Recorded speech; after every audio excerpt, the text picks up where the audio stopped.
ও doctor সাহেব, ও doctor সাহেব, কারণ কারণ কি হয়েছে? আরে হইছে মানে দেখুন আমার বয়স কত তো হয়েছে, আমার বাপে আমার বিয়া করাই না।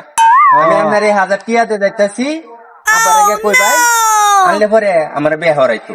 আচ্ছা আচ্ছা, আমি বলে দিব না, আচ্ছা তোমার আব্বারে বলে দিব না আমি। আচ্ছা, যাই গে। আচ্ছা ঠিক আছে।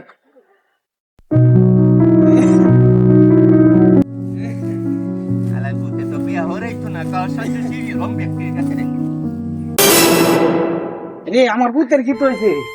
হ্যাঁ কি হয়েছে? আব্বা গো, ডাক্তার এলো ফোন দে। হ্যালো ডাক্তার সাহেব, একটু তাড়াতাড়ি আয়। হ্যালো ডাক্তার সাহেব, একটু আয়ুষ।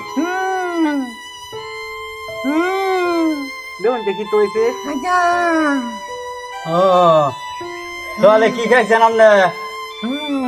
বাথরুম হয়েছে? আপনার হোলার যে সমস্যা, 7 দিনের ভিতরে বিয়া করার লাগবো, নাইলে সমস্যা হইব। ঠিক আছে, আমি চলে গেলাম।